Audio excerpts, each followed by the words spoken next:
स्वागत है आपका नई धारा रेडियो की एक और पॉडकास्ट श्रृंखला में। यह श्रृंखला नई धारा के संस्थापक श्री उदयराज सिंह जी के साहित्य को समर्पित है। इस पॉडकास्ट में आप सुनेंगे उदयराज जी द्वारा लिखी कहानियां, संस्मरण व लेख। सुनना न भूलें नई धारा रेडियो पर। आज सुनिए लेख जुआड़ी बनने का मंत्र सिखलाते टीवी चैनल। आयु का चौथापन आत्मनिर्वासन से साक्षात्कार करने जैसा होता है। जो कुछ मन में इच्छा, आशा, आकांक्षाएं होती हैं, उन सब से निर्बद्ध उड़ान की प्रतिबंधित विधिकाओं से गुजरते हुए अपने अंदर एक शांत आलोक का अनुभव करता हूं। पहले अतीत के स्वर्णिम पृष्ठ सम्मोहित करते थे, अब उनसे भी मुक्ति सी मिल गई। दिनचर्या सिमटती जा रही है। दिन छोटा पड़ जाता है। शाम थोड़ी लंबी और रात्रि बहुत लंबी हो जाती है। रात्रि की एकांत नीरवता से मेरा संवाद सांद्र होने लगता है। दिन की दिनचर्या में तो कई चीजें शामिल रहती हैं, किंतु शाम और रात्रि में मुझ पर केवल मेरे कक्ष का ही एक अधिकार हो जाता है। मैं भी टीवी से चिपक जाता हूं। खबरें सुनने में मेरी दिलचस्पी शुरू से रही है। आज भी खबरों की दुनिया में गोते लगाता हूं, विशेषकर आज तक की खबरों में। पहले खबरों से आगे नहीं बढ़ पाता था, किंतु अब तो कई धारावाहिक भी देख लेता हूं। कसौटी, घर घर की कहानी, कभी सास की कभी बहू की जैसे धारावाहिक लगभग प्रतिदिन देख रहा हूं। कुछ और भी धारावाहिक देख लेता हूं।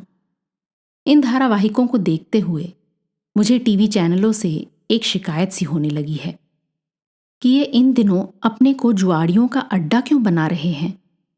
पहले छोटे पर्दे को कौन बनेगा करोड़पति ने अपने कब्जे में किया और फिर उसके बाद छप्पर फाड़ के ने।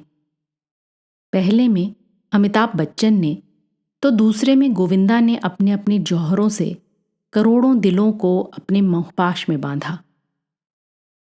इधर अंत्याक्षरी और खुल जा सिमसिम दर्शकों को बांध रहा है। दरवाज़ा नंबर 1, दरवाज़ा नंबर 2, दरवाज़ा नंबर 3 जैसी चीज़ें दर्शकों को जुआड़ी बनाने में बहुत सहायता करती हैं। विभिन्न टीवी चैनलों पर आ रहे धारावाहिकों तथा अन्य कार्यक्रमों को देखने से साफ साफ झलकता है कि उन पर व्यवसाय अधिक हावी है। पूंजी बाजार को अपनी ओर आकृष्ट करने के लिए ये अपनी संस्कृति से व्यापक छेड़छाड़ के साथ कार्यक्रम बनाकर पेश करते हैं। इन कार्यक्रमों में अपने देश की जो छवि पेश की जा रही है वो बहुत मायावी है। पूंजी की चकाचौंध में सारा कुछ डूबा नजर आता है।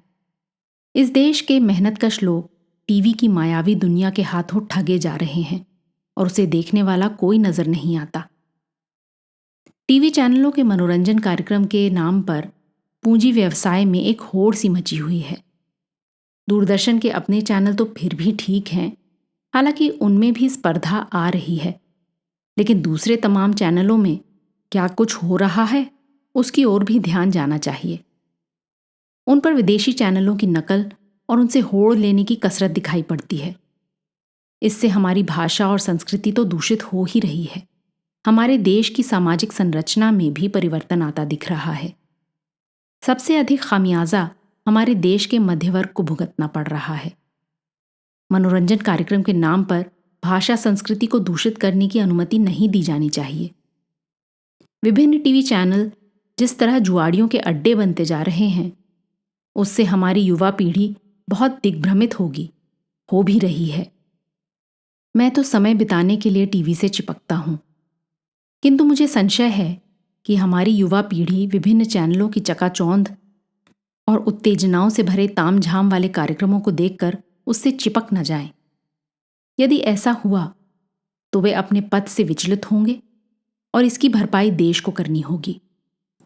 समय रहते शासक वर्ग को इस दिशा में सतर्क हो जाना चाहिए। विभिन्न टीवी चैनलों पर आ रहे भड़काऊ, मायाजालिक तथा दिग्भ्रमित करने वाली प्रवृत्तियों से भरे कार्यक्रम पर अंकुश लगना चाहिए। मनोरंजन कार्यक्रम के नाम पर ये दर्शकों का मनोरंजन नहीं करते, वरन उन्हें जुआड़ी बनने का मंत्र सिखलाते हैं। इस पॉडकास्ट को सुनने के लिए आपका धन्यवाद। हम आशा करते हैं कि हमारी यह प्रस्तुति आपको ज़रूर पसंद आई होगी। अन्य पॉडकास्ट्स, वीडियो इंटरव्यूज़ आदि के लिए नई धारा को सभी सोशल मीडिया प्लेटफॉर्म्स पर फॉलो करें।